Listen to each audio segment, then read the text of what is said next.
From insanely creative Deathwatch hordes that took down a major, to tanky Tyranid monsters and the return of some ancient foes in their classic compositions with Grey Knights and Chaos Demons, this week in Warhammer 40k was absolutely insane. Let's dive into it on this episode of the best armies in Warhammer 40k. This video is sponsored by Lighter Creative. What's up, folks? Welcome back to TacticalTortoise. My name is Trevi, and it's time for another episode of the best armies in Warhammer 40k, the weekly video series where we go through undefeated results from the past week of competitive 40k and talk about what is currently winning. I do apologize if I'm a little rough this week. I've been getting over a cold that I picked up at an event last week, and so I've been a little quieter this week than I normally am. I'm going to be traveling over the next couple of weeks for event coverage, so that will likely continue on the video front, although I will keep that up with tons and tons of event coverage from various live streams and, of course, this video series. But with that, let's hop into this week of play and jump over to a metagame breakdown, unsurprisingly, with their absolutely immense success at the WTC and WTC War Masters. We do see Adeptus Custodes taking things down, looking very good with Lions of the Emperor and Might of the Moritoi as their combination, which was able to win the Warzone Tucker Brewing, OWN's Breaking Point GT, as well as the relatively large CrewtCon 2026. We also saw, interestingly, some other factions come out of the woodwork with multiple undefeated. There are, of course, a couple of old staples here, like Orks and Chaos Demons, but we do see some weird ones. That includes 3 event wins and undefeated results from Deathwatch, including non-Black Spear Task Force Deathwatch, that I'm very excited to talk about. That is at the Smite Club Open. We also see them take down the ITA Singles GT, as well as Fellowship 2-Day. Deathwatch looking incredibly strong. Orks, of course, on the lead up to their new codex, still looking good, taking on the Soda City Slam, as well as X4 presents Cadia Sits Down. Chaos Demons looking good with 2 very different lists at the GT Onslaught and OWN's Breaking Points GT. Aeldari kind of coming out of nowhere here with 2 undefeated results, 2 wildly different lists as well. One of them at the Suri Primarch's Golden Ticket event, and one of them at the Versus Games GT, where Nick Nadavati took an insane Harlequin build with a bunch of Phoenix Lords. Insane. We'll talk about that later. Emperor's Children took down the Edmonton Wargaming Open, as well as CrewtCon 2026. Tyranids did pretty well this weekend, with wins at the Nova Prep GT, as well as Dusty's 11th Edition GT. Tau Empire, similarly successful at the Smite Club Open, as well as Summer Fun GT. And some other Space Marine sub-factions doing well. Raven Guard at the X4 Presents, Cadia Sits Down. Dark Angels at the Suri Primarch's Golden Ticket event. Thousand Suns for Chaos Space Marines doing well at the Edmonton Wargaming Open, a pretty wild triple 1DP build for them. Chaos Space Marines also well at the Table Talk Caliban Drift GT. World Eaters undefeated at the Suri Primarch's Golden Ticket event. Adeptus Mechanicus winning the Nopat Ya Tactica GT. And last but certainly not least, Grey Knights taking down the Southeast Siege 3. And with that, let's hop into these lists just after a word from our sponsors. This video has been sponsored by one of my very favorite sponsors of the channel, Lighter Creative. Lighter Creative provides high-quality gaming mats and terrain, and I'm happy to announce that they are making their way into the new edition. The most impressive thing about Lighter Creative's battle mats is how functional they are. If you are looking for a functional battle mat that makes playing the game just easier and less time-consuming, Lighter Creative is the place to go. Their battle mat designs include not only nice artwork, but also grids, deployment zones, and for 11th edition territory layouts. So whether you're setting up your terrain or marking out your deployment zones, it takes that entire step out of the process. It also makes that easier by including the measurements of the mat right on the mat itself. And this being a woven material with a rubberized backing, it's not susceptible to the same level of shrinking that you would get from something like a neoprene mat. And that material is also the other cool thing about their new mats. Lighter Creative has actually moved to a new environmentally friendly material. They've increased the overall thickness of their mats and improved rebound, so miniatures and dice are less susceptible to any damage from hitting the table. It's also got little hexes in it. You can tell that it's high tech. I don't make the rules, just how the world works. So check them out at the links in the video description. Big thanks to Lighter Creative for sponsoring this video and creating some of the most functional battle mats on the planet. Now we're going to start down in Australia with the 91-player, almost major-level event, CrewtCon 2026. This was taken down by Jared Benison, running Adeptus Custodes, and a relatively recognizable build using Lions of the Emperor and Might of the Moritoi. This includes a Blade Champion with Superior Creation and a unit of 5 Custodian Wardens. There's a nice synergy there because he can make them faster, so he offsets a little bit of their weaker damage output when compared to things like Custodian Guard squads. They also then get to project that threat further up the battlefield so that they can push their -1 to wound and 4+ feel no pain as far as they can go. We then have a unit of 5 Custodian Guard with Inquisitor Kyria Draxus to give rerolls to her, as well as make use of their double shoot ability to buff her own relatively impressive shooting.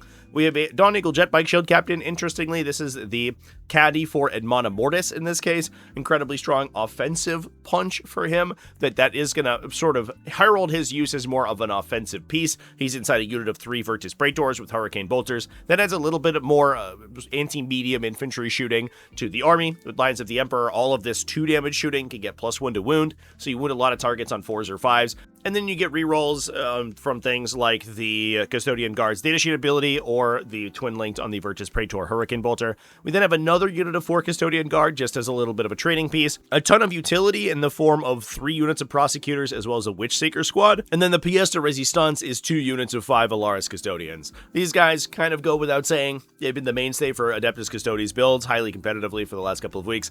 And they shoot very well. They make use of that +1 to wound with shooting attacks when they're not near friendly units, with the massive number of ballistic grenade launcher shots plus guardian spear shots, and they melee really well as well, especially when all of those attacks get wound rerolls against most data sheets in the game. Now we're taking Might of the Moritoi here solely for the take and hold force disposition. We don't have any dreadnoughts inside this army, so we're not going to get any use out of that detachment, but you are going to be able to use it for the disposition only.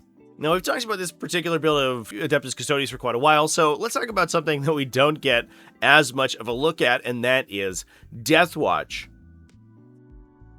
We're going to start at the ITA August Singles, a relatively smaller event in Australia, 32 players. This ended up being won by Luke Jakins, playing a Black Spear Task Force. Now, this is a classic build for Deathwatch. We see lots and lots of different iterations with minor changes inside this detachment. In this case, we have a Gravis Captain with Thief of Secrets. Nice thing there is that he gets 2 swords or 2 weapons, a Power Fist in this case, and a Relic Blade is the way that Luke has kitted his out. Thief of Secrets can buff the damage output of both of those weapons, so it can really go a long way on that guy. It also punishes enemies for engaging into his team, which is helpful because that's typically a downside for Deathwatch. They don't do very well once they're engaged in melee unless you have those attached characters. We have an Indomitor kill team alongside him. That's 3 multi-meltas, 3 Flamestorm gauntlets, as well as their heavy bolter and bolt rifle allotment. We then have a unit of 10 Deathwatch veterans. These guys are equipped with a single frag cannon, and the rest of the unit is loaded out for combat. That's with power weapons, Xenoflaze Blade on the Sergeant,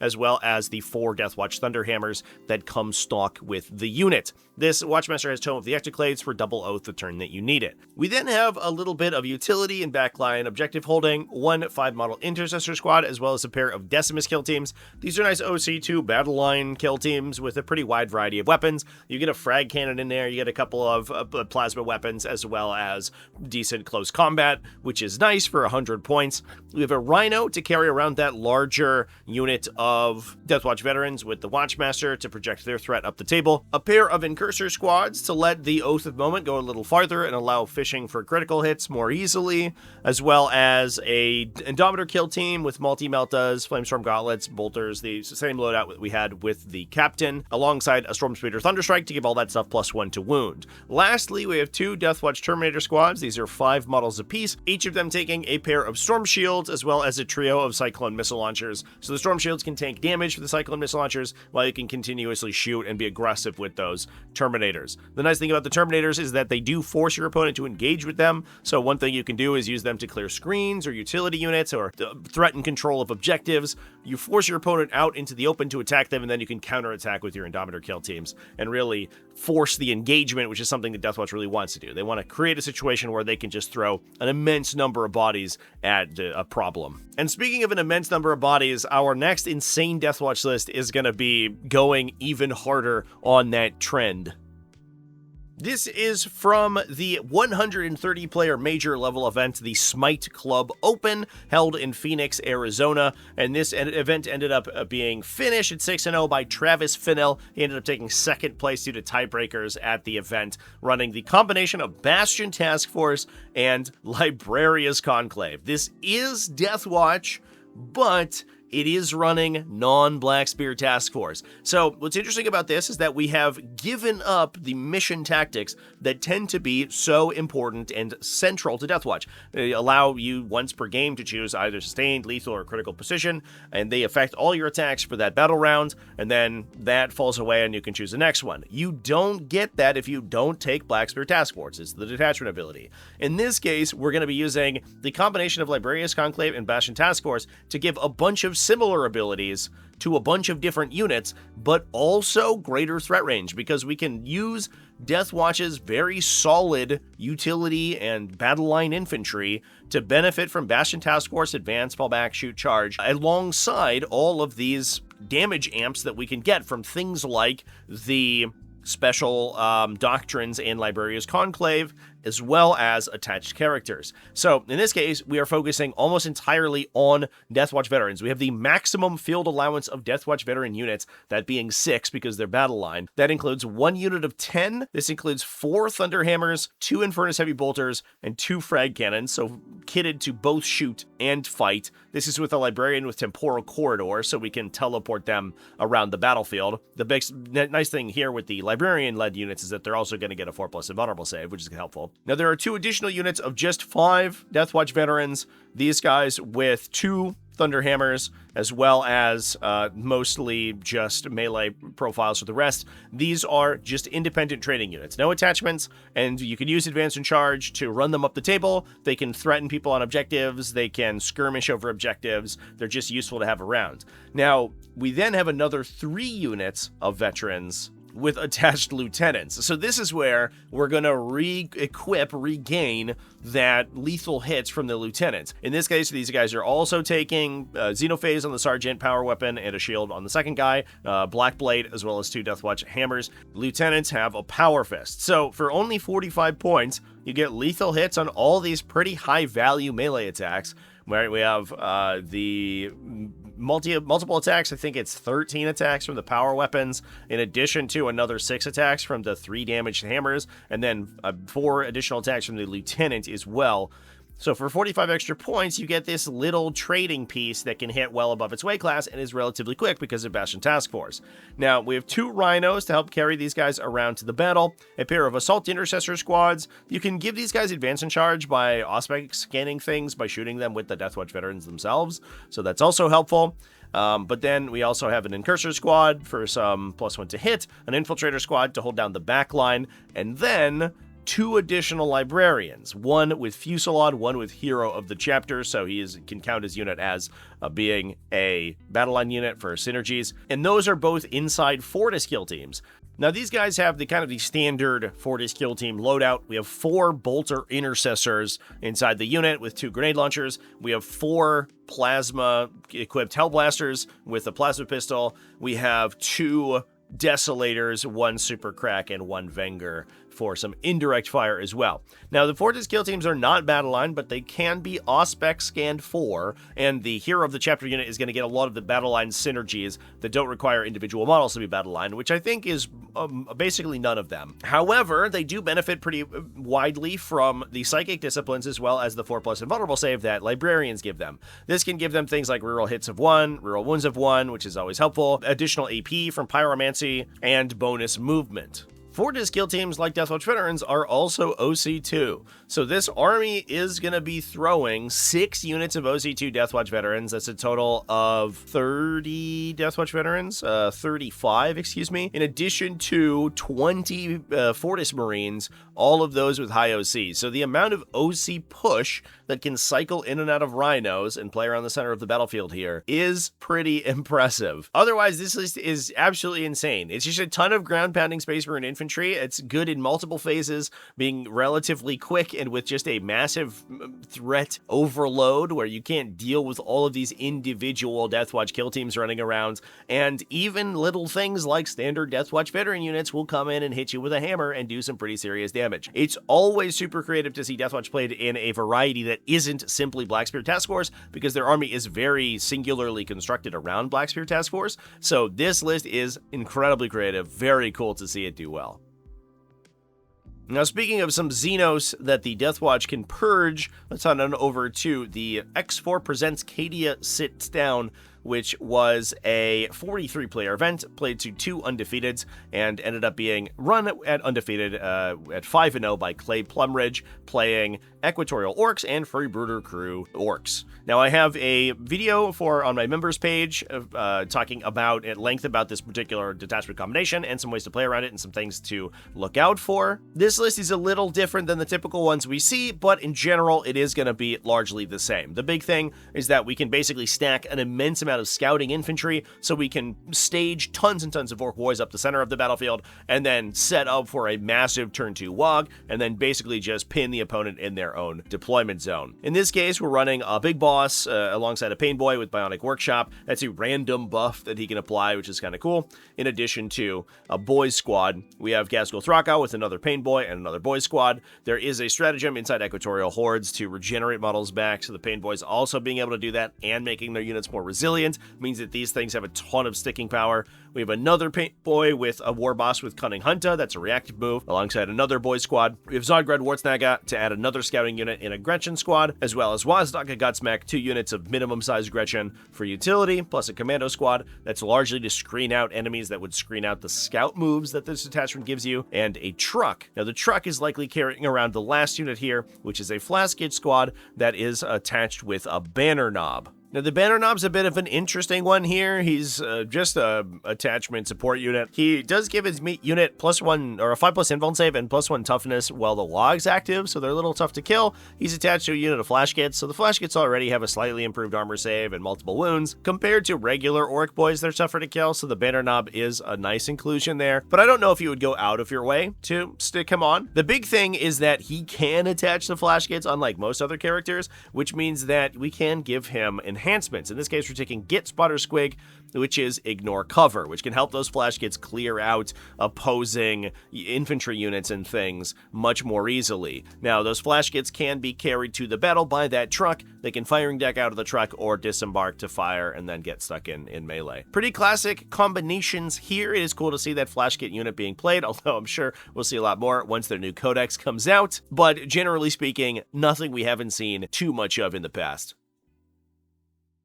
Now, heading down to Oklahoma for OWN's Breaking Point GT. This GT was a 45-player event that came down to 2 undefeated. Adeptus Custodes was one of them. The other one was Cody Middleton, who actually won the event, playing Legion of Excess and Warp Tide. We talked about this detachment combination in the past. Legion of Excess gives you a ton of combat tricks, fight manipulation, and the ability to give up your fight first in the fight phase in order to gain rerolls and greater redundancy when it comes to your turn to attack. In 11th edition, there's a curious interaction, which is that because you always select the first unit to fight if it's your turn, you can give up fight first on your entire army if they are all Slaanesh demons, and you can automatically select the first thing to fight, so you can always fight before your opponent's best chance to interrupt into you or to choose a fight into you. And then you gain that benefit across all of your attackers. As long as you can manipulate your opponent's ability to kill you, it's in such a way that they aren't going to be able to fully destroy your units before you get to swing at them, your damage output is generally going to increase. Now, one of the ways we do that is use of Thieves of Pain, which allows you to pass wounds to another unit as mortal wounds. And in this case, we do have a pair of Contorted Epitomes, which then have a 4+ Feel No Pain against mortal wounds. So you can take wounds on something like a Fiend unit that's about to kick the crap out of your opponent. Your opponent fights first into them because you haven't chosen them to fight yet, so your opponent gets to choose. They fight, they hit the Fiend unit, they convert a bunch of damage. That damage turns into mortal wounds, passes over to a Demonet unit. Then the Demonets shake 50% of it, and you have to get through 10 wounds of Demonets, plus I believe it's 8 wounds on the Contorted Epitome as well, before you actually remove that entire conjoined unit. It's incredibly strong. We have a Keeper of Secrets, as well as a Torment Bringer with False Majesty for a +1 to wound aura, 4 additional units of Demonettes for some aggressive disruption play, a pair of Beasts of Nurgle units, 3 units of 6 Fiends, and 2 units of Fleshhounds for some utility. So we are going to be playing some non-Slaanesh demons largely just for utility roles. Beasts of Nurgle are good early game objective holders, so you don't have to force your relatively weak Slaanesh demons up into the middle to get them shot at. You can then use the Fleshhounds to threaten secondary objectives on your backline, so your opponent does have to spend resources to screen out the backline, which isn't something that you typically get if you're just playing a more aggressive melee horde. But that said, Cody's demons were not the only ones to go undefeated this weekend. They also took down the GT Onslaught. This was being held in New Jersey and ended up being won by Daniel Roman, who played a detachment after my own heart, Daemonic Incursion, the OG demon detachment. Now, this one has kind of fallen off the radar for a bunch of different reasons. Cavalcade of Chaos, of course, and Warp Tide, and all these powerful detachment combinations that demons got in their more recent updates on Warhammer Community has kind of thrown Daemonic Incursion away in a lot of cases as well, because Daemonic Incursion's whole deal is giving you 6-inch deep strikes while you're deep striking wholly within Shadows of Chaos. Those become 7-inch charges, whereas in the past they were 6-inch charges. That makes it a little tough. In addition to that, you often play a lot of large bases, which are kind of antagonized by the new terrain layouts, only because there's tons of light terrain features around the layout maps. So a lot of quarters of buildings and things like that will have these little pieces of terrain that you can't stand your base on. And having these massive 130 mil base, primarily melee units, makes it very difficult for those things to maneuver. So there's a bunch of different ways that Daemonic Incursion lists have gotten hit, not the least of which as well being that it's disruption, forced disposition, which just sucks. So that's very difficult to play around. But Daniel over here built a list specifically to play that. Now in this case, he's running 4 Greater Demons, a Great Unclean One, Kairos Fateweaver, a Lord of Change, as well as Rodigus. So character and non-character for both Lords of Change and Great Unclean Ones. The normal Great Unclean One has Endless Gift for a 5+ Feel No Pain. The normal Lord of Change has the Everstay for additional range and strength. Rodigus is there for then his OC characteristic modifier. He also can buff the damage of the other Great Unclean One, which can actually cause him to do some pretty serious things to your opponent, especially because you also have a +1 AP stratagem in Daemonic Incursion, so that guy can go to AP 3, damage D6 +1, and 4 flat damage lethal on his knife, which is quite a bit. Oh, actually, he's taking a Plague Flail. Just kidding. No knife today. That's unfortunate. We also have 2 units of 3 Nurglings and a Plaguebearer unit in the battle line. We have a pair of Flamer units, as well as a Beast of Nurgle, 3 units of 5 Fleshhounds, as well as a unit of 5 Seekers. So the Seekers can push forward, force back enemy scouts, and potentially clear out utility units or screens early to allow you to deliver either the Greater Demons or ranged attackers to the front of the battlefield more easily. From there, we have an insane number of available actions. If we also include the Plague Bearers and the Changeling, who's just a lone operative who's going to be able to wander around by himself in most cases and can sit in corners and things and screen and mess up your opponent's ability to shoot them, we have a grand total of 8 utility pieces who can perform actions, and that is huge for some disruption missions, which really incentivize you to go first or be highly maneuverable and be able to dump tons and tons of units all over the place to do things like trap objectives, for example. Having this critical mass of action performers is absolutely necessary to play disruption. And another benefit of this detachment in that matchup is that its particular style of redeployment stratagem, Denizens of the Warp, puts a unit in strategic reserve but mandates that they come down on the subsequent turn, which means you can use it on the first battle round. So if you go first, you can run stuff all over the place and do all your actions with lots of these fast-moving infantry and beast units. If you go second, you can force your opponent to either overscreen so you can shoot them to death, or you can just pick up your units and then jump on those objectives anyway on the bottom of one. So this list is incredibly good at performing those disruption missions, which a lot of other armies armies aren't necessarily good at doing. And as we found out in many cases, because disruption is so underplayed in the metagame right now, if you are not prepared for the specific missions it brings, because its missions also tend to be very complex, you can have a tough time against it. And when you're also staring down the barrel of 2 Grit Unclean Ones in the middle of the table and being shot to death by 2 Lords of Change, that can be a tough nut to crack. Very cool list, and I'm excited to see Daemonic Incursion back doing well. Now, that's not the only disruption list we're going to be talking about today, because we also saw at the 66-player Surrey Primarch's Golden Ticket event, which is being held in the United Kingdom, Clement Tournade go 5-0 with an Aeldari aspect host. Aeldari actually had an uncharacteristically good weekend this week, despite being pretty hard hit by a lot of the changes in 11th edition, and looking pretty good here with some really off-the-wall builds. In this case, we were playing Azurman with a unit of Dire Avengers, Janezar with a unit of Howling Banshees, Lycus with a unit of Warp Spiders, as well as a Storm Guardian squad for backline support and a little bit of OBSEC, 3 units of Dark Reapers for some really powerful sort of sideline shooting. Nice thing about the layouts these days is that you can get pretty clean lines of sight around the sides of the table, so Dark Reapers being able to deploy off of a table edge and strategic reserve and then get lines of sight down the sides of the battlefield allow you to easily get shots into units your opponents might not necessarily have thought were exposed. If they push forward to screen, that just gives you things that your aspect warriors can engage with. And this is kind of signposted by the fact that the Dark Reapers are running missile launchers. They're not running Tempest launchers. They're not playing backline support where they're firing indirect fire at people. They are just firing direct shots. We also have a Falcon here to give fire support to units disembarking it. That can be helpful for Azurmen or for a unit of Dark Reapers. The downside, of course, is that Azurmen can no longer in and out the transport. He can't disembark and then shoot and then move and then embark again, because you can't disembark and re-embark on the same turn anymore. But you can disembark him, shoot, move him into terrain or behind a dense piece, and then put another unit in there, like a unit of Dark Reapers or a melee unit, for example, and then utilize them on the next turn and cycle them in and out to get those rerolls. That can be helpful. We have a pair of disruption units in the form of Shining Spears, as well as some utility, a Striking Scorpion unit, as well as a 5-model Warp Spider unit for obviously midboard presence, but then also those Warp Spiders being a backline attacker. And then the sort of mainstay of the army is 2 units of 10 Swooping Hawks. These guys can come in, drop their grenade packs on people, and then fire just a bunch of lethal hit attacks to try to stack damage into especially low save characteristic enemies.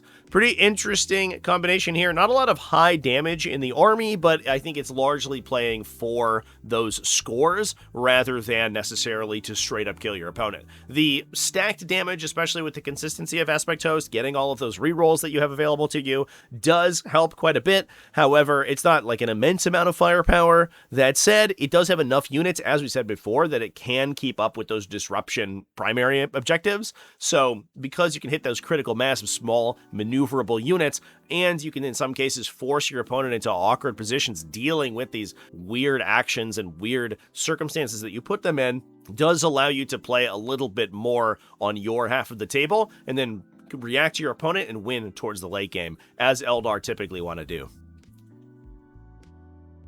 Now, that's a normal Eldar list, and Aspect Host has been a mainstay of the faction for a really long time, although it has had its trials and tribulations. That said, the other Eldar list that we had undefeated this weekend was Nick Nadavani's from the 30-player Versus Games GT. And this was the combination of Armored Warhost and Serpent's Brood. Now, Serpent's Brood is the Harlequin detachment that gives you benefits for Harlequin mounted vehicle units as well as Harlequin units that disembark transports. Now, I'm going to be honest with you. I'm pretty sure this list is incorrectly submitted on the event listing. I'm going to present it here as it was submitted, but none of the characters are attached to their units. I don't know why this would be the case. There are attachments for, I believe, all of the characters, but none of them are listed as attached. So I don't know what's going on there. It's pretty weird, but it seems like maybe it's a mistake in the list or something. Those characters are, in totality, Janezar, Lycus, Prince Uriel, and 3 Troop Masters, We have a pair of Corsair Void Reaver units, so we do have an attachment place for Prince Uriel. We have a unit of 5 Howling Banshees. We have a unit of 5 Warp Spiders, so we do have attachment points for both Lycas and Jane Czar, if that's where they're supposed to go. And of course, then they would benefit from the unit ability, and they would grant their leadership ability. It would be pretty neat if they were in there. The Troop Masters are especially important, of course, because a lot of the stratagems inside the Serpent's Brood detachment affect Harlequin units. It gives you things like advance and charge or reactive moves when enemies fall back from you. So you do have a lot of maneuverability with these units, and being able to slingshot Troop Masters into units or use them to compound your own damage output with lots and lots of devastating wound attacks with that sustained hits from the detachment ability allow these units to hit relatively hard for a relatively inexpensive point cost. Now, we do have a total of 4 Harlequin troops. One of them is going to be all by themselves. Those guys are going to be jumping into 3 Star Weavers. We also have a trio of Falcon. Now, the Falcons are great for the Harlequin troops themselves because they can grant wound rerolls and with all those devastating wounds and sustained hits, because importantly, the Harlequin unit has to be the one disembarking from the transport, but the transport doesn't have to be necessarily a Harlequin transport. So the fact that a Falcon can carry Harlequins around the battlefield is good enough for those Harlequins to then gain sustained hits when they disembark and push forward and charge from that Falcon. Gaining wound rerolls and being able to fish for devastating allows these units to deal absolutely phenomenal amounts of damage, which can surprise people based on their relatively low points value. Each of these is probably going to be good for somewhere around 7 or 8 mortal wounds, which, when you start stacking them up, allows these units to trade well above their weight class. And when you're adding additional support in, like Lycus giving you critical 5s to hit, for example, allowing you to trigger more and more sustains, these guys start to really hit well above their weight. So just an absolutely fascinating list. I do wish that we had the correct version, or unless this is the correct version and everything's just unattached and it's just a bunch of individual characters that are pushing forward for trading, that would surprise me because it stretches your battle focus quite a bit, it stretches your stratagem quite a bit, and in the most cases, like having an independent character that could attach into a unit, you would rather just sling into the unit anyway. It's typically a little bit easier, so that would shock me, but of course we don't actually really know based on how the list is presented. In any case, sick list, very cool to see Serpent's Brood and especially these weirder Harlequin builds doing well, because they're one of my favorite archetypes of Eldar, and I don't think see the table quite as often as maybe they should. Now, sticking with Xenos for a moment here, we're going to head on back over to the Smite Club Open and talk about Tau Empire, who ended up winning the event using a combination of Experimental Prototype Cadre and Cao Yan. We've seen this real push from Tau lately to move away from their larger, more impressive battle suits and more into many small units of battle suits. They typically benefited by things like Experimental Prototype Cadre to give them additional range or enhancements that can improve their output, and that's what we're seeing here. For this particular build, we're playing Commander Farsight with a unit of Crisis Sunforge battle suits. These guys can hit extremely hard against vehicles, especially with +1 to wound. And once Cao Yan gets going, they get sustained hits, so you get to trigger additional fusion blaster shots from those guys. We have a Breacher team with a Cadre Fireblade. These guys are kind of classic inside Cao Yan because each of their individual attacks is very high value because they'll typically be firing with wound rerolls. So when they're shooting at their desired targets, which is something like medium or heavy infantry, something that they don't necessarily have to worry about fishing for a lot of damage into,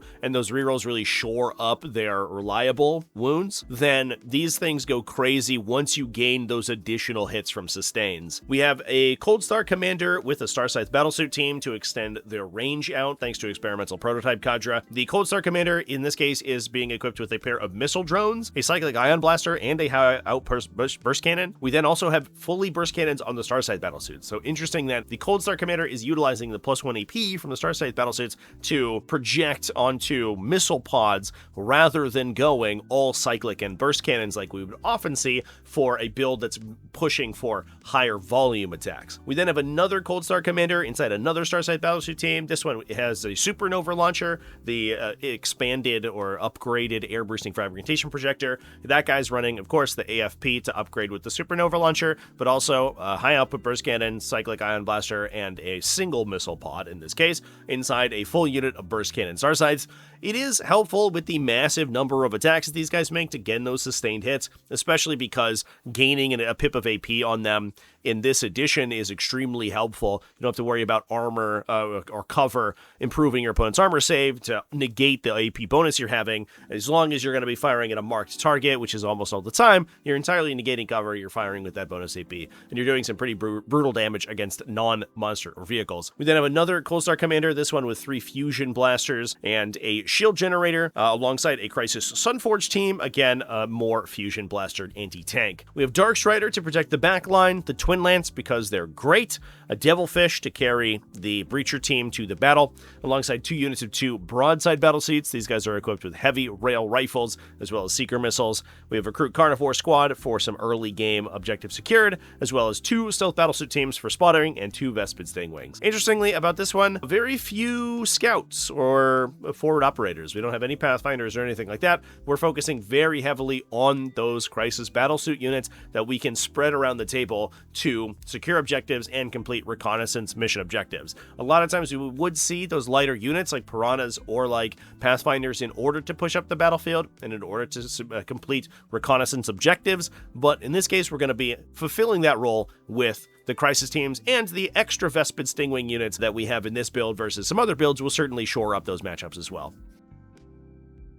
Now with that, we're going to move on over to Phoenixville, Pennsylvania for the 32-player Nova Prep GT. This one was won by Austin Warfel playing Tyranids, and a relatively standard build of Invasion Fleet. But I do like these lists. I do think that Invasion Fleet has a chance to be extremely strong for Tyranids, and we'll see how they do with more and more aircraft and things coming on the battlefield. That's typically an archetype that Tyranids have struggled with in the past. We'll see if they're able to deal with that in the future, but in general, it tends to be very strong into a very wide variety of matchups, and with the shorter rush distances in 11th edition, and the ability to grant advance and charge to powerful characters like Tyranid Primes with Hormagaunts, I think this detachment actually is maybe a little underplayed. Now, in this case, we're playing a pair of Lash Whip Tyranid Primes and a pair of Hormagaunt squads, 1 unit of 10 and 1 unit of 20. Typically, we'll use the unit of 10 as more of a disruption unit. They'll run in, they'll tag an objective, they'll slingshot the Tyranid Prime into something, he'll blow it up, and then you'll steal the objective, you'll score some secondaries, you'll score some primaries, you'll deny your opponent some points, it's like an 8 or 9 point swing, and then you'll let them die, it's fine. The other unit is 20, and these guys are going to be more of a take and hold staple, because what you want to be doing is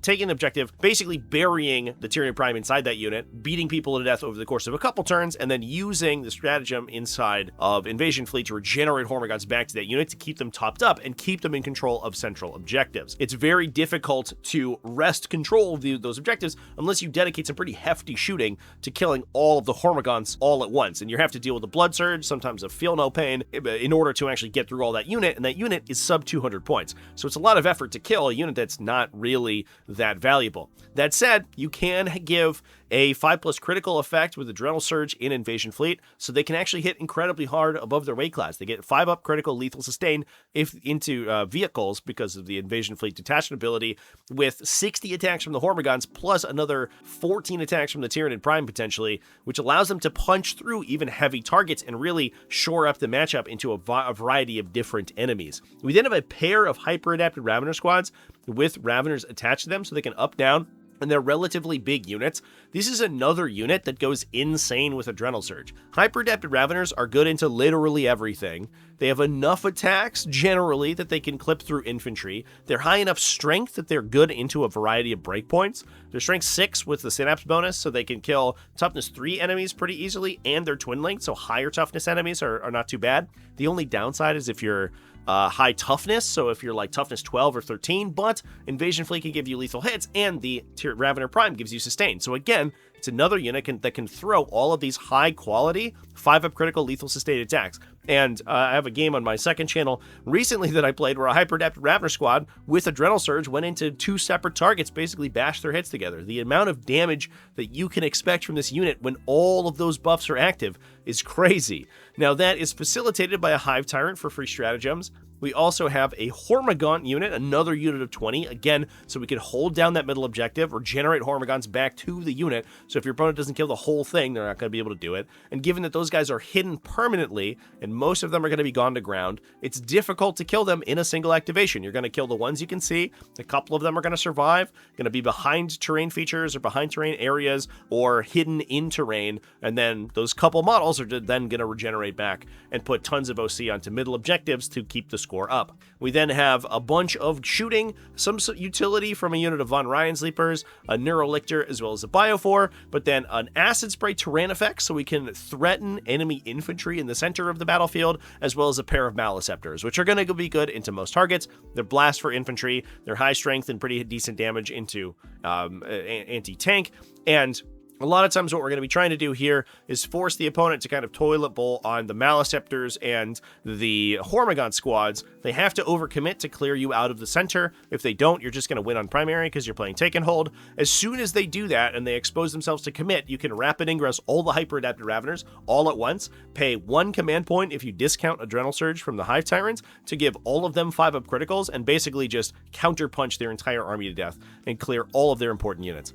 If you can facilitate that situation, this army is unstoppable. And it has a lot of agency because it has units like those hyper-adapted Raveners that can teleport around, like the Tyranid Primes and the Hormagaunts that can advance and charge. And because of the attack distances in 11th edition, that move 10 and advance and charge is oftentimes only as fast as you need to be. You don't need to be much faster than that. And that specific combination, I think, is what makes Invasion Fleet very good for Tyranids these days.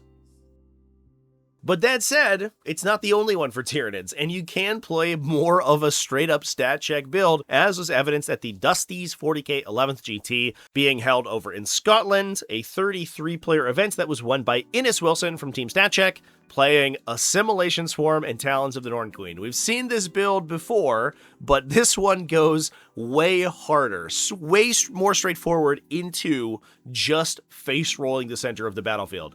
Now, nice thing here is that you have Taken Hold, you have a pair of detachments that are very synergistic. Talons of the Norn Queen makes your Norns better. Norn Assimilators are Harvesters. They can heal things around them. They can also use stratagems like a Blade of Carapace to get a Feel No Pain even when not on an objective. So they are more difficult to kill, and if you don't kill them, they're going to just passively regenerate as the game goes on. And they have multiple ways to use that regeneration mechanic when you lose things, when you destroy things, passively at the start. So it's just going to be a lot of additional wounds that you have to push through with invulnerable saves, with high armor saves, and with Feel No Pains. Now, in addition to that, we're taking the basically maximum normal number of Tyrant Guard you can play. In this case, we're running both Swarm Lord and a standard Hive Tyrant, so we have so many command points, it's insane. You get a free stratagem once per battle round with the Hive Tyrant, plus you get a command point at the start with Swarm Lord. Both of those are attached to 6 model Tyrant Guard units, so we can regenerate them with regeneration from the Harvesters. We have a Biovore to generate Spore Mines, not only for utility, but also because when units are destroyed, you can use Reclaim Biomass to turn destroyed Spore Mines, or any unit in that, for that matter, into additional regeneration activation. So you can get more Tyrant Guard back, or you can get wounds back on things like Norn Assimilators. You then have a pair of Neurolictors for some additional utility, a pair of Pyrovore units, 3 Pyrovores each. These guys are relatively tough to kill infantry. They're one of the higher value regenerations you can get. You get a 5 wound, 3 model, 3+ armor save model guy back that has a pretty solid flamer as well. And then, of course, the pièce de résistance is a trio of Norn Assimilators, all of them with the snapped oppressions. Now, Norn Assimilators do have a little bit of an awkward sort of field allowance breakpoint.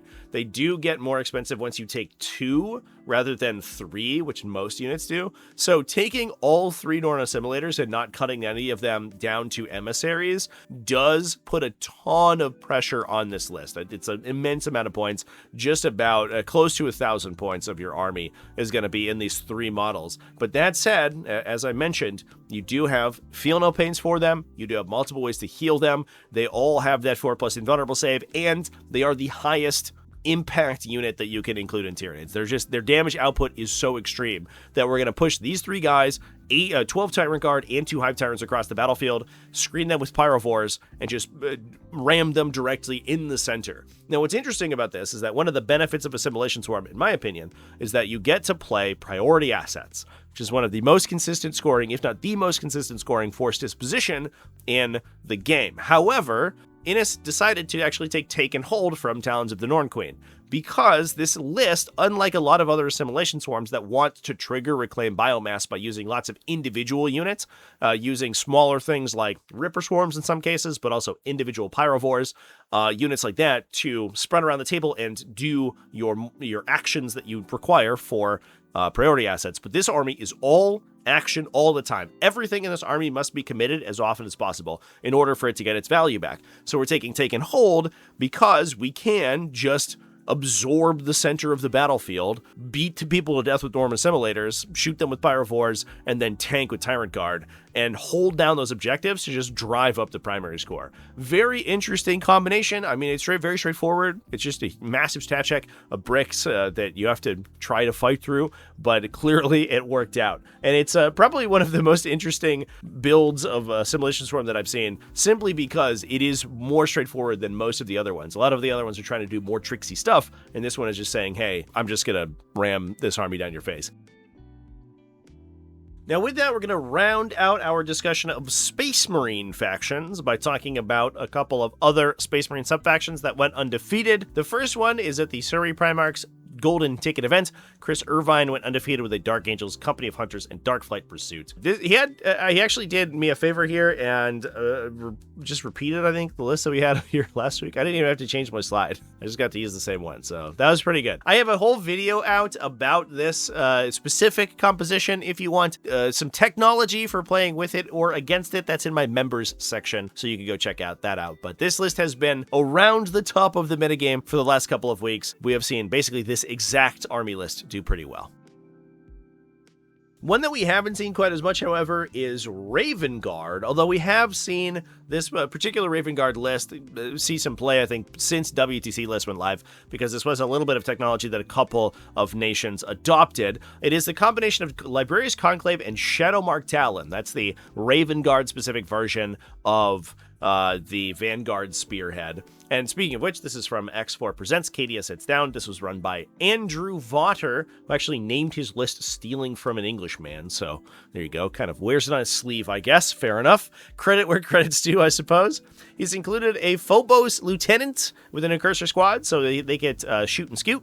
They can move after firing their guns. That's helpful to keep that Incursor squad alive for multiple turns. You can hide them behind a piece of dense terrain or inside a ruin. They can shoot their guns out. They can apply their +1 to hit, and then they can run back in. Getting +1 to hit in this particular case is a big deal, especially for units like your Inceptors or your Centurion Devastators. We then have a Terminator Lieutenant, or Librarian, excuse me, with a Celerity. He's inside a Terminator Assault Squad, so they can push farther up the table and be spooky.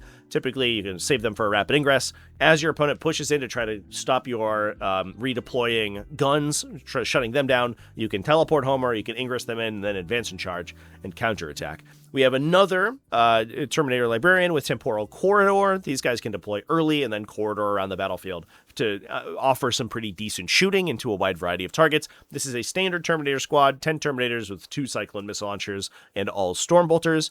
We then have Aeth and Sean, so we get Return to the Shadows for free, so that we can up down any of these infantry units, put them into Strat Reserve, and then deep strike them back on the table if they're Terminators, or Strat Reserve them back for anyone else.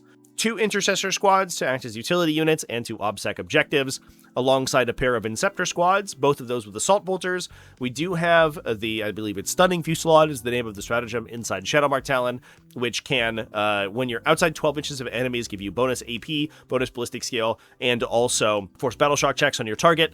The big thing here is that if you Incursor your target and Oath of Moment them, the Inceptor squad can go to 2+ ballistic skill thanks to Stunning Fusillade, then fish for additional sustains. So if you're just trying to peel out specific units, you can ensure that you're hitting on 2s even through cover, or you can spread this effect around to multiple units if you split between the stratagem and the Incursors, depending on the situation. You can then reroll all of your non-critical hits to try to get more sustains, and then in most cases you're wounding things on 5s or 4s, and then you're twin linked, so you're getting about 50 to 75% of those rolls converting over into successful wounds at AP2 for 2 damage. So it makes each of these little 125-point Inceptor squads very lethal. The other thing, of course, is that whole combination works on a Centurion Devastator squad. They have baked in rerolls to hit, reroll 1s or full rerolls if they target something on an objective, so they don't even need Oath of Moment to basically fully commit the full wombo. So between Stunning Fusillade and the Incursor unit,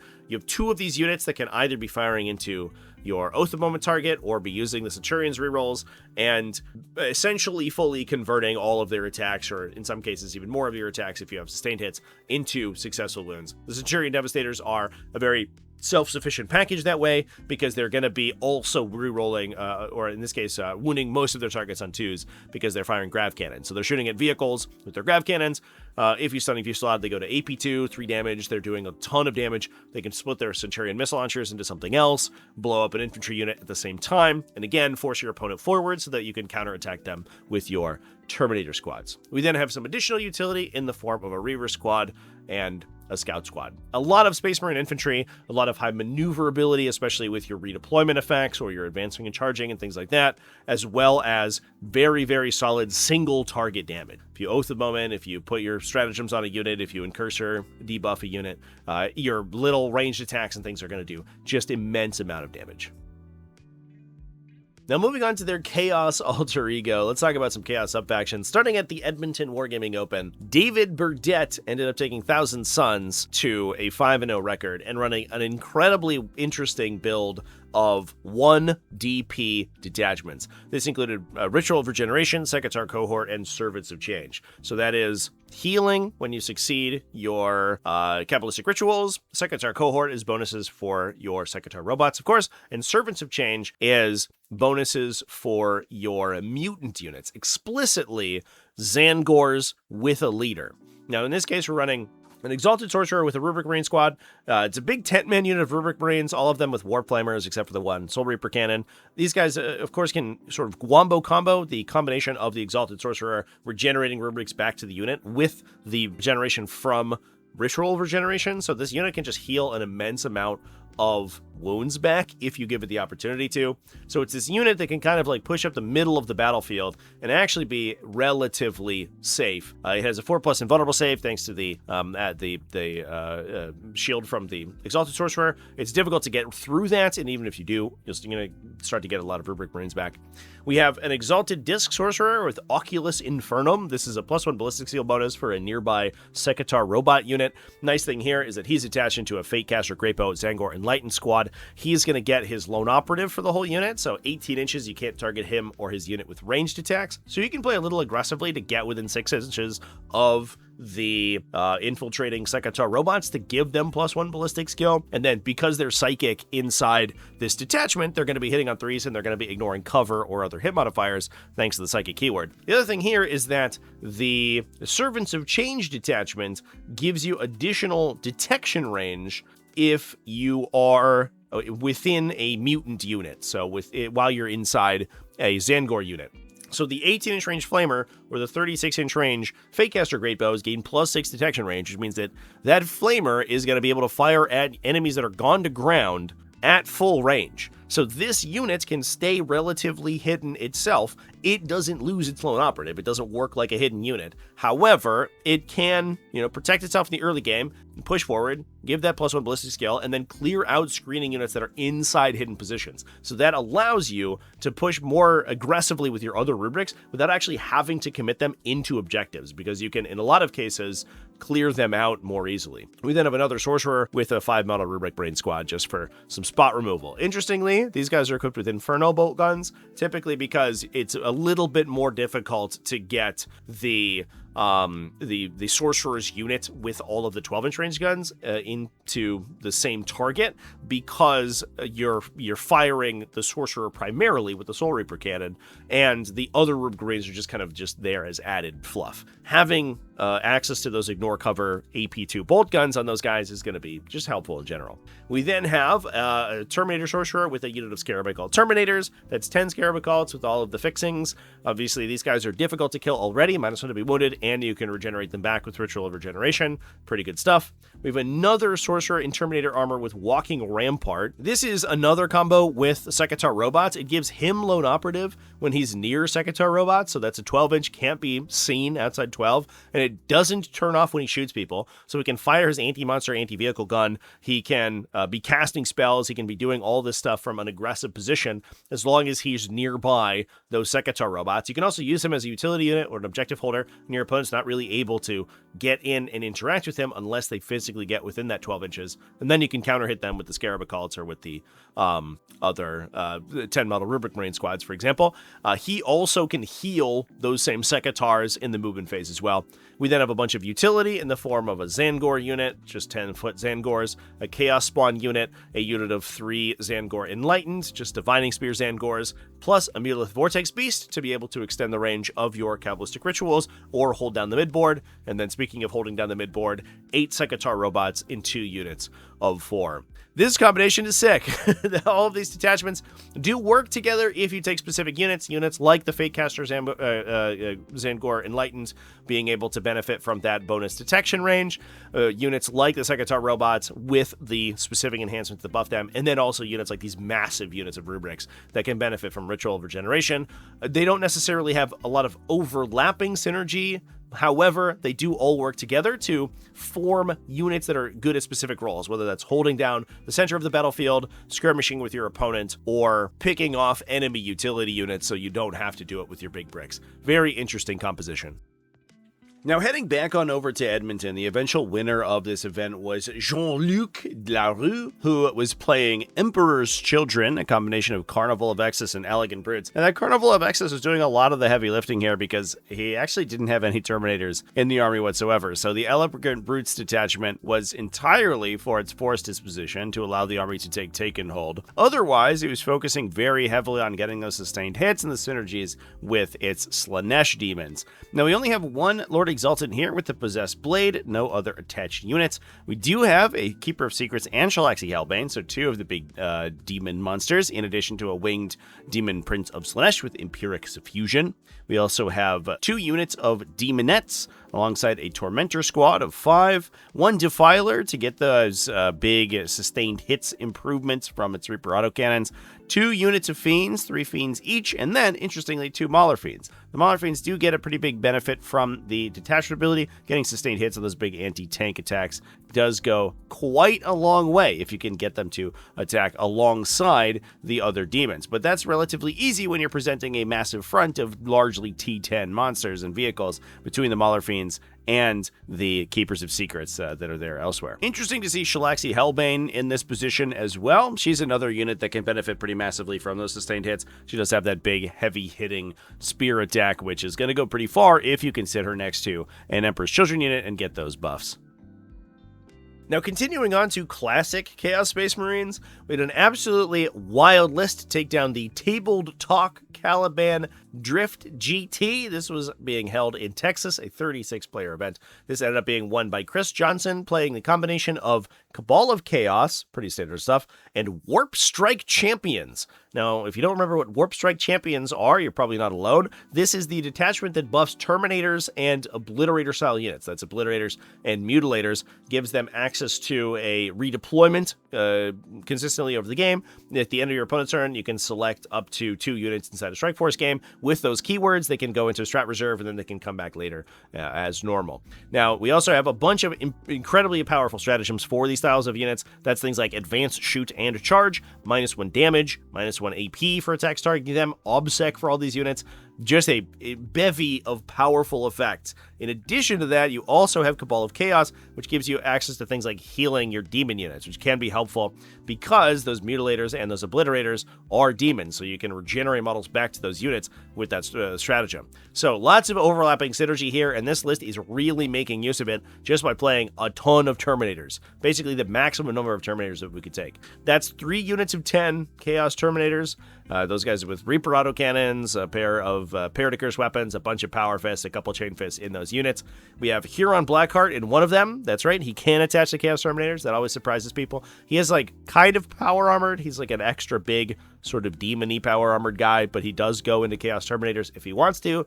Projects that +1 OC bonus, so he has high OC Terminators. He has that reactive move, so they're kind of hard to pin down. Pretty good stuff. We have a Terminator Sorcerer with Axur's Binding Runes. That allows him to come in battle round 1, so you can force your opponent to overzealously screen, or you can hit them turn 1 and really just pull the focus of their attention onto one of these Chaos Terminator squads from really early. We then have another Terminator Sorcerer inside another 10 model Chaos Terminator squad, alongside Kravik Morn in a unit of Mutilators. Now that's interesting. I think you would typically see Kravik Morn inside Obliterators to give the AP bonus to their ranged attacks. However, Mutilators getting that AP bonus and being able to hold for a rapid ingress in, especially if you're nearby Kravik Morn's Focus of Hatred, and then advance shoot and charge to get those relatively slow models into an aggressive position, can be incredibly dangerous. And if you can buff that +1 AP onto their higher attack volume weapon profiles, those Mutilators can actually do some pretty serious damage. Now we have some utility in the form of a Chaos Terminator Lord. This guy is a Terminator keyworded. He also has incoming damage, so he's very difficult to kill. So you can pick him up and teleport him around the table, and he can rapid ingress for free using his own command point discount effect, which is helpful. Interestingly, you also have Siegebreaker Strike, which can allow you to give ignore cover to 2 units that arrived from reserve in that same turn. And because the Chaos Terminator Lord can be one of them, he can also use that points cost reduction on that ability. So he can up down every turn and jump in, and if he's not using rapid ingress to go score objectives, he can use that stratagem essentially for free on 2 separate units. So you can give the sorcerer units, for example, that ignore cover bonus. And last but maybe least, we also have a pair of cultist mobs for utility, a Felgor Beastman squad, so we have additional turn 1 ingressing, plus a Red Corsair Raider squad for some infiltration to prevent enemy screening, and also just hold down the midboard with a ton of objective control in the middle of the table.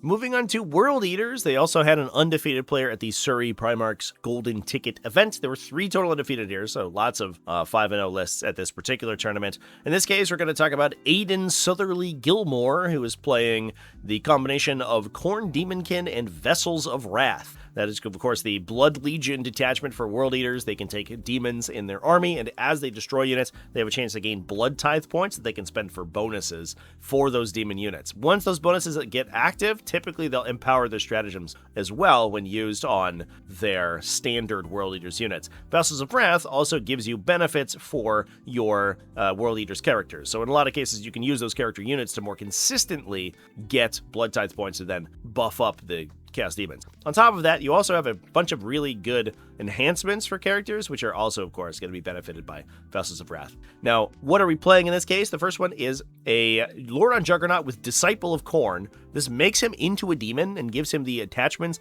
for Khorne Chaos Demons. He can attach into Blood Crushers as well as Flesh Hounds. However, we're not doing that in this case. We are attaching him into a Khorne Berserker squad. This does actually give the Juggernaut Lord the Blood Legion keyword, which then allows his unit to be a Blood Legion unit. I believe it is also a World Eaters unit, which is relevant for a lot of the stratagem. Most of the stratagems affect a Blood Legion unit and a World Eaters unit next to each other and give one or both of them different bonuses. However, being both a Blood Legion and a World Eaters unit, I think you can just target yourself with a lot of the stratagems, and you don't require another friend to basically pass the strats on to you. The other thing is that the Blood Tithe benefits give you benefits to Blood Legion units in your army, and because you have a Blood Legion model leading your unit, you are a Blood Legion unit, even though the Khorne Berserkers inside his units aren't necessarily Blood Legion models. It doesn't matter for them. So they're going to gain things like Lance or a 4+ Invulnerable save based on the Blood Tithe effects that you have unlocked. And again, him being a character means that he is also benefiting from the benefits of Vessels of Wrath, so it's going to be easier for you to gain Blood Tithe points that way. He's inside a unit of 20 Khorne Berserkers, and he is also extends their engagement range when they charge and all that stuff that he can do to improve those big Horde units. We have Angron in here, as well as a winged Demon Prince of Khorne. A Lord on Juggernaut with the Blade of Endless Bloodshed. This is an enhancement, a very powerful enhancement from Blood Legion. It gives you a bonus attack strength and damage and automatically gains blood type points when he destroys enemy units. Because of the new rules for improving attacks, that also affects the attacks of his mount. So his mount is going to also gain those bonuses, including the attack bonus, which is a potentially massive amount of damage, especially when you consider the benefits from vessels on top of that. We then also have a Master of Executions with Blood-Forged Armor to give him a 2+ armor save, and he can generate blood type points when he's destroyed. Given that Master of Executions hit pretty hard, are relatively quick, and also are extremely cheap and good caddies for a lot of these powerful improving enhancements, they are, I think, seeing more and more play in World Eater's armies just as trading pieces. We then have a pair of Bloodletter squads. These guys oftentimes will start in reserve, so you can use Summon by Slaughter to deploy them as the round goes on, which is helpful. We have a Chaos Spawn unit, a pair of Fleshhound units for utility, a pair of Forge Fiends. Now, a big thing about the Blood Tithe is that you don't have to kill people in melee to secure it, you just have to kill them. So Forge Fiends, in this case, taking Hades autocannons and an Ectoplasma cannon on the head-mounted weapon slot, are going to be able to generate some of those blood type points early by clearing utility units and things like that. We then have a Goremonger unit and a Jackal unit. Really interesting list. We have a lot of individual units who can push around and do work, clear out units, summon Bloodletters to hold down objectives and things like that, gain those blood type points, and then throw this Khorne Berserker unit into the fight, being massively pumped up by all of these stacking buffs. Now, with that, we can move on to some more Imperium factions. We're going to start over in Finland with the Nopat ja Taktika GT. This is a 24-player GT. Ended up being won by Iiro Saukonen, who was playing the combination of Lords of the Forge and Skitarii Hunter cohort for Adeptus Mechanicus. A little bit of a more defensive combination than we typically see. We've seen a lot of people rocking things like Radzone Core. More recently, alongside that Lords of the Forge, Skitarii Hunter cohort obviously gives you that detachment ability that's going to make you stronger, but also things like Feel No Pains for your Skitarii units, regardless of whether or not they're a Tech Priest. We have Inquisitor Draxus with a Skitarii Marshal with Cantic Thrallnet in a Skitarii Vanguard unit. That's a hit rerolls for Inquisitor Draxus is huge from the Marshal, and then, of course, for the Vanguard as well. And then we're going to be able to jump them out of a Scorpius Dune Rider, get full hit and wound rerolls for that unit, so they can really hit above their weight class. Unfortunately, in the past, we would have taken Battlesphere uplink for these guys, so they could go in and out of the transport and repeat the rerolls from it, but you cannot do that anymore, as we talked about in the Aeldari section. We have Belisarius Call, a Tech Priest Engines here with TL409, the cool gun that shoots good, alongside Tulia Gold. We have a unit of Skitarii Rangers for some battle line synergies, as well as that Scorpius Dune Rider I discussed. A single unit of Iron Strider Belisari, these are equipped with Cognis autocannons. A unit of Tyranxi Skystalkers, as well as 3 Servitor Battleclades. This is a Lords of the Forge list, so those Servitor Underseers inside the Battleclades are going to get that Invuln save and that Feel No Pain, so that individual guy is very difficult to kill. It's a very difficult unit to kill in its entirety, and while that dude's alive, they can advance, they can fall back, they can perform actions, and even if the rest of the unit's alive, they're going to shoot pretty well. They have a heavy arc rifle, they have a bunch of phosphor blasters, they have a heavy bolter. Their actual range profile is not too bad. We have a Sicarian Infiltrator squad in addition to a Sicarian Rust Stalker squad, so we can push them up the table with that advance in charge from Skitarii Hunter cohort, make use of their +2 to advance and +2 to charge rolls for massive threat ranges to disrupt enemy scoring, and then we can jump the 5+ Feel No Pain on those guys to keep them around for longer. Focus a lot of your opponent's attention so that you can advance the utility units up behind them or screen for the Iron Strider Belisari. We then have 2 Scorpius Disintegrators for some anti-tank shooting. And that's the list. And we're going to round out our discussion today at the Southeast Siege 3, a 40-player event going down in Ireland. This was won by Hugh McCluskey, who was running Grey Knights, a Warpbane task force, and a classic return to OG Warpbane task force stuff. In this case, we have Castellan Crow in a 10-man Purifier squad, a trio of Nemesis Grandmasters, all of those equipped with Sublimators and heavy side cannons, alongside their Fragstorm grenade launchers. We have, in this case, 3 Brotherhood Terminator squads. There is not a lot of synergy between Warpaint Task Force and Brotherhood Terminator squads explicitly. In fact, a lot of the Warpaint Task Force benefits say non-Terminator on them, which is awkward. However, Brotherhood Terminator squads, for their cost, are incredibly efficient. As long as they have the Ancient Banner in the unit, they have 3 OC per model, and as long as they have the Narthessium in the unit, they can regenerate those 3 OC models back to the unit. Now that Warpaint Task Force is take and hold force disposition and not purge the foe, you do actually have to worry about holding multiple objectives. So being able to throw Brotherhood Terminators in a gone to ground position on the center objective and on your expansion objective can force your opponent to really overcommit to have to destroy them, because you have to kill the entire unit to ensure that they don't just get 3 OC back onto it. If they have a guy surviving and then he regenerates another guy, he puts the banner down, now he goes from 1 OC2 guy to 2 OC3 guys, basically trebles his own objective control characteristic, beats most utility units in the game, and it's very difficult to compete with that in a take and hold scenario. So these units, while they aren't very synergistic, they are extremely good for the force disposition. In this case, they're also running incinerators as their heavy weapon entirely. We then have a strike squad for some obsec and early game scouting, as well as more purifier squads, a 10 model unit, as well as a 5 model unit. The 10 model unit in this case is equipped entirely with storm bolters, no heavy weapons, so that we're not missing any of our Nemesis force weapons. I should mention that the purifier squad with Castle and Crow is also kitted for melee. So all of these units are going to be largely focused on dealing melee damage. We're going to be using Hallowed Beacon to set them up, or we're going to be using Rapid Ingress to put them into hidden positions and then run up the battlefield and try to beat people to death with those rerolls that the purifier squads do get. We're going to create a lot of table space in order to screen for the Nemesis Grandmasters that are doing the serious range damage, and in order to protect those Brotherhood Terminator and Strike squads that are actually scoring those primary objectives. Very cool to see Warpaint Task Force back at the top of echelon of Grey Knights. It's been a while since we've seen the classic build. There's been too much play with Paladins and these other units. Let's go back to our roots of playing with literally only purifiers and Nemesis Grandmasters ever. Hopefully we see a little bit more build variety within the faction in the future, but for now it does seem like this is the way that things are going.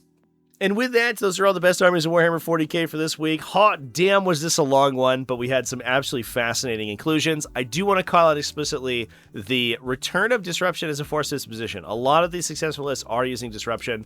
Mathematically, it looks extremely bad in a lot of cases. It statistically is not doing very well, but as we can see, in some cases, some players are able to construct an army that is able to compete with it, which is cool. And with that, I'm going to go ahead and leave you all to it. Thanks for watching all the way to the end of the video. Thanks as well to everybody who supports Tactical Tortoise, whether that's over on Patreon at patreon.com/TacticalTortoise, YouTube channel members who are getting lots of extra content with the list tech videos I've been putting out over the last couple of weeks, as well as Twitch subscribers who are supporting me on my live streams. All of you people are amazing, and I love you. Remember to keep it classy, folks, and have happy wargaming.